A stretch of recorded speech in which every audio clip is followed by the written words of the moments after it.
Sri Kuberan TV நேயர்களுக்கு அடியேன் உங்கள் சிவயோகி சிவசக்திமான் சுவாமிகள் வணக்கத்தை தெரிவித்துக் கொள்கிறேன்.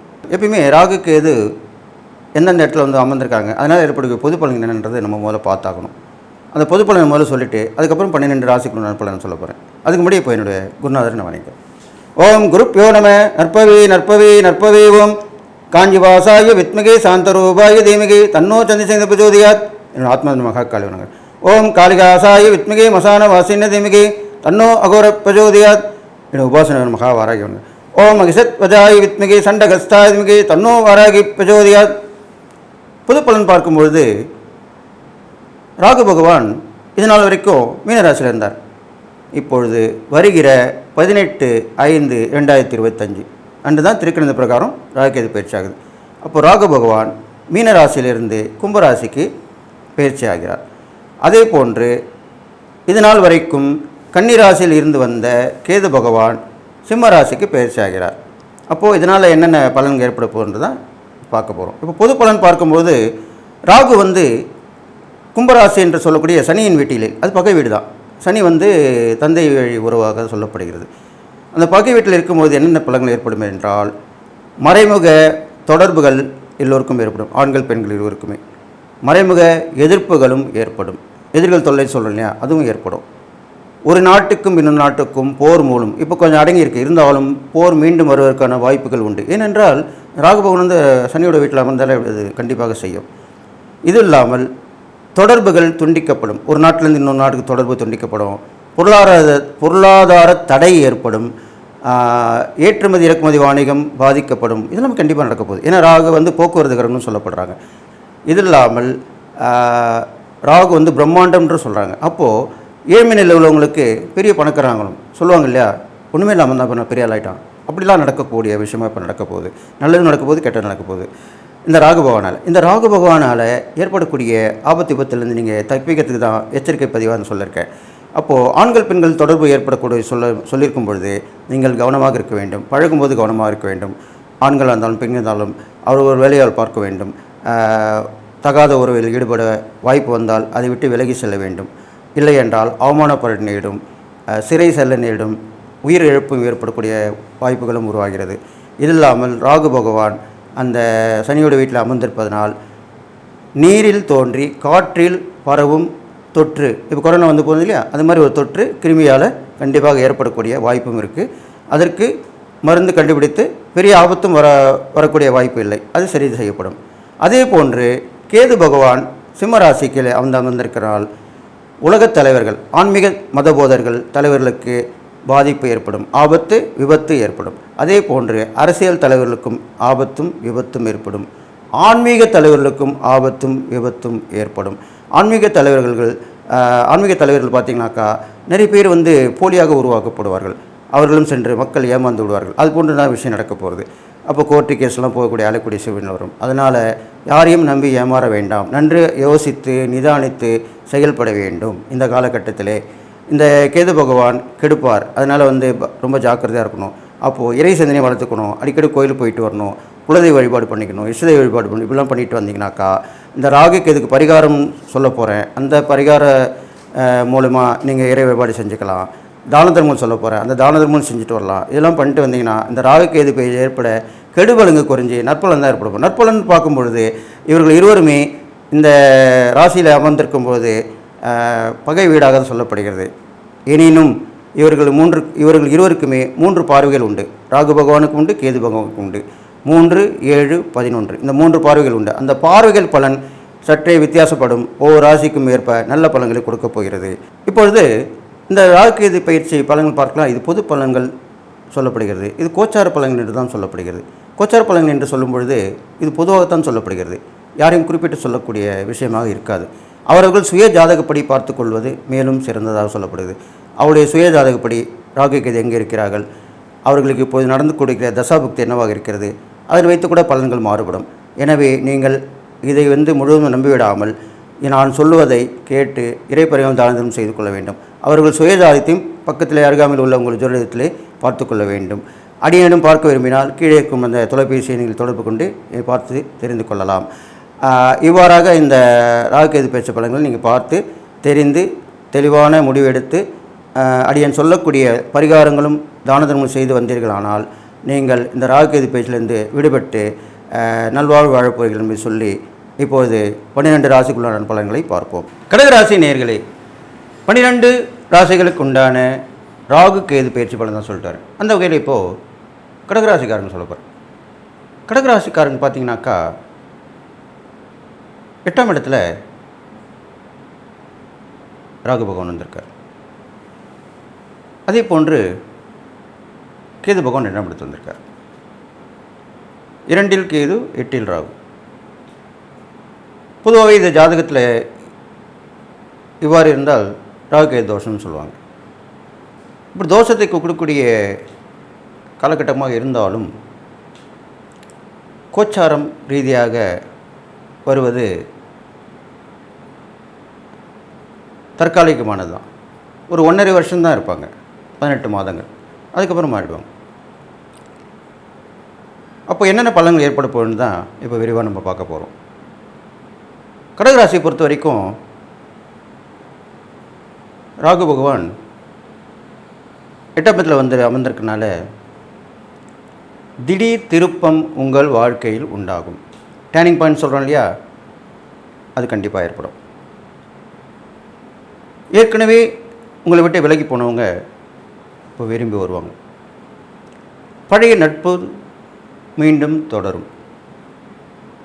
திடீர் அதிர்ஷ்ட வாய்ப்புகள் வரும். இது கண்டிப்பாக நடக்க போகுது.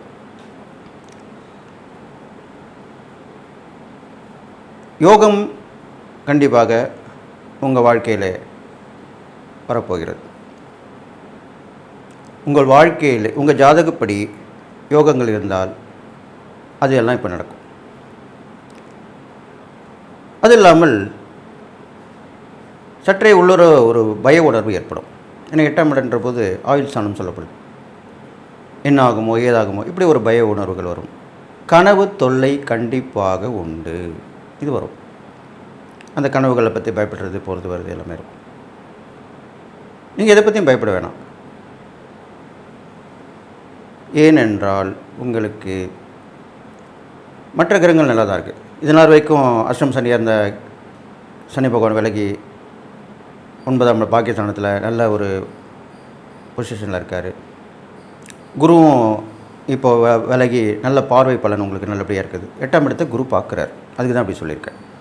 அதனால் அந்த பய உணர்வு வரும், போயிடும், அவ்வளோதான். ஆயுள் பயம் வேண்டாம். இருப்பினும் ராகு பகவான் 8ஆம் இடத்தில் இருக்கிறனால வண்டி வாகனம் போகும்போது கவனமாக இருக்கணும். வேகமாக வண்டியை செலுத்தக்கூடாது. நீங்கள் வேறு யார் கூட போனால் கூட அவங்களையும் செலுத்த விடக்கூடாது. வேகமாக போகாதீங்க, நிதானம் போங்க. என் கூட நான் உங்கள் கூட வரும்போது குறைச்சி போங்க, நிதானம் பொறுமையாக. அதுக்கப்புறம் நீங்கள் போகணுன்னு பாருங்க. அப்படி தான் சொல்லணும். கவனமாக இருக்கணும். பயணங்களில் கவனமாக இருக்கணும். பயணங்களால் சில பொருட்கள் காணாமல் போகலாம் அல்லது களவாடப்படலாம். இப்படிலாம் நடக்கும். பண விஷயத்தில் எச்சரிக்கை தேவை. பண விஷயத்தில் கண்டிப்பாக எச்சரிக்கை வேணும். கொடுக்கல் வாங்கல இதெல்லாம் பார்த்துங்க. அதே மாதிரி கேது பகவான் 2ஆம் இடத்துல வந்திருக்கனால அந்த பண விஷயம் சொன்னேன் இல்லையா, அதில் கொடுக்கல் வாங்கல். கொடுக்கும்போது நீங்கள் எழுதி கொடுக்கணும், வாங்கும் போது எழுதி வாங்கிக்கணும். இப்படி தான் பண்ணணும். ஜாமீன் கையெழுத்து கண்டிப்பாக நீங்கள் யாருக்கும் போடக்கூடாது. இந்த காலகட்டத்தில் கவனமாக இருக்கணும். எந்த ஒரு டாக்குமெண்ட் இருந்தாலும் கவனமாக அதை செய்யணும். பார்த்து பொறுமையாக கையெழுத்து போடணும். கையெழுத்து போடும்பொழுது பொறுமையாக படித்து பார்த்து கையெழுத்து போட வேண்டும். இதை கவனமாக வச்சுங்க.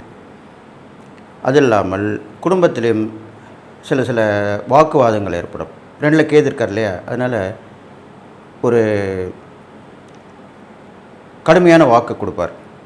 அதை நீங்கள் குறைச்சிக்கணும். வெளி வட்டார் பழக்கங்களையும் குறைச்சிக்கணும். கோபம் வரும், இருந்தாலும் குறைச்சிக்கணும். அப்போ தான் நல்லது நடக்கும். இல்லைன்னா பிரச்சனைகள் வரும், வம்பு வழக்குகள் இப்படிலாம் ஏற்படும். அது இல்லாமல் கல்வி சம்மந்தப்பட்ட விஷயங்கள்லையும் கவனமாக இருக்கணும். படிப்பு தடைப்படும், சில படிப்புகள் தேர்ச்சி பெறாமல் போகலாம். இது மாதிரிலாம் நடக்கும். அப்போ கவனமாக இருக்கணும். இது இல்லாமல் இந்த ராகு கேதுக்கு நீங்கள் என்ன பரிகாரம் பண்ணணும்னாக்கா, 8இல் ராகு இருக்கிறனால தொடர்ந்து துர்க்கை வழிபாடு பண்ணிட்டு வரலாம்.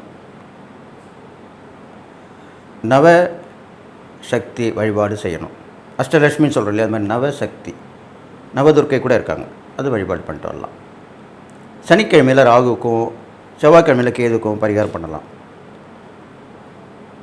ராகுவுக்கு கருப்புளுந்து வச்சு 4 விளக்கு போட்டு வரலாம். கேதுவுக்கு கொள்ளு வச்சு 7 விளக்கு போட்டு வரலாம். இது மாதிரிலாம் பண்ணிட்டு வரலாம். இதெல்லாம் பரிகாரங்கள் சொல்லப்படுது. பிரசித்தி பெற்ற ராகுகேது ஸ்தலங்களுக்கு போயிட்டு வரலாம். காளகஸ்தி போயிட்டு வரலாம், திருப்பாம்பரம் போயிட்டு வரலாம். காஞ்சிபுரத்தில் இருக்கிற மகா காளேஸ்வரர் அப்படின்ற ஒரு கோவில், ராகுகேது வழிபட்ட ஸ்தலம், அங்கே போயிட்டு வரலாம். ராகுக்கு மட்டுமே பிரசித்தி பெற்ற ஸ்தலமான திருநாகேஸ்வரம் போயிட்டு வரலாம். கேதுக்கு மட்டுமே பிரசித்தி பெற்றமான கீழ்பெரும்பாலில் போயிட்டு வரலாம். இது மாதிரிலாம் பண்ணிட்டு வரலாம். புற்று உள்ள கோயிலுக்கு போயிட்டு வரலாம். அம்மன் கோயில் வழிபாடு பண்ணிட்டு வரலாம். இதெல்லாம் செஞ்சுட்டு வரலாம். நீங்கள் செய்யக்கூடிய தான தர்மங்கள் பார்க்கும்பொழுது திருநங்கைகளுக்கு கண்டிப்பாக தான தர்மம் பண்ணணும். கணவனால் கைவிடப்பட்டவர்கள், கணவனை இழந்தவர்கள், இவங்களுக்குலாம் நிறைய பண்ணணும். இதெல்லாம் செஞ்சுட்டு வந்தால் ரொம்ப விசேஷமாக சொல்லப்பட்டிருக்கு. மூத்த சுமங்கலிகள்கிட்ட ஆசீர்வாதம் வாங்கிக்கலாம். அது இல்லாமல் அவங்க வசதி வாய்ப்பு குறைவாக இருந்தால் அவங்களுக்கு உதவி வசதி பண்ணலாம். இது மாதிரிலாம் பண்ணிட்டு வரலாம். இது எப்படி இருந்தாலுமே இந்த ராகுகேது பயிற்சி நன்மை தீமை கலந்தால் வரப்போகுது உங்களுக்கு.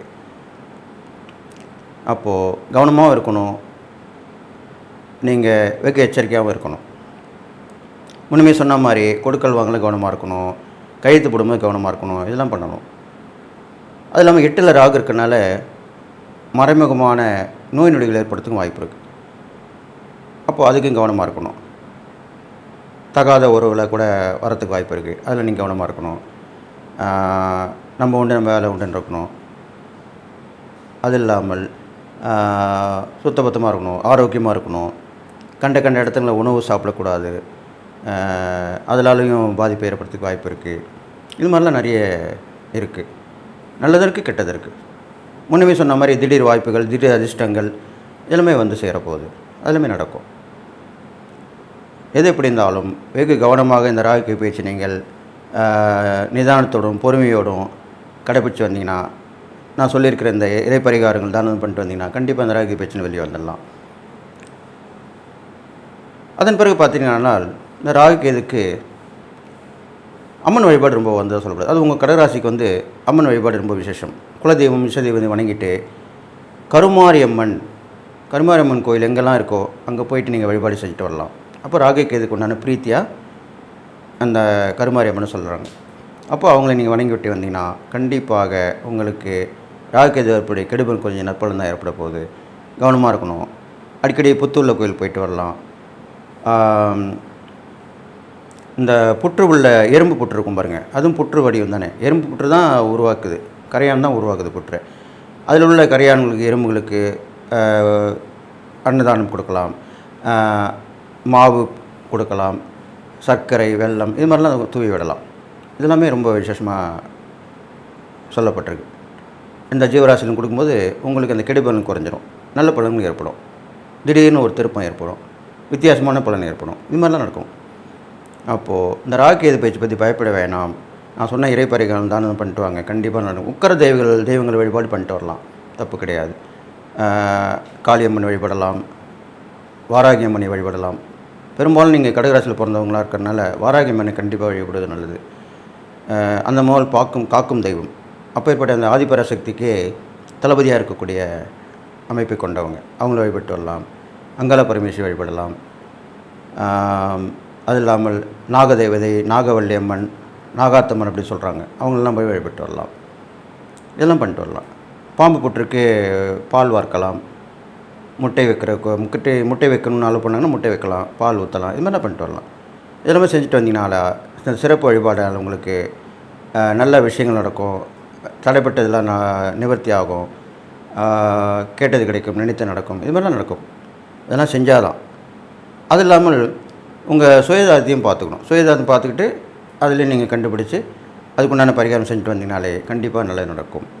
அதனால் இந்த ராகுகேது பயிற்சி உங்களுக்கு கெடுதல் பலன்கள் இருந்தாலும் நான் சொல்லக்கூடிய இந்த இறை பரிகாரம் தான் பண்ணிட்டு வந்தீங்கன்னா நல்ல பலன் ஏற்படும் சொல்லி எல்லா நலன்களும் பெற்று வாழ்வின்னு சொல்லி வாழ்த்தி விடைபெறுகிறேன். நன்றி, வணக்கம்.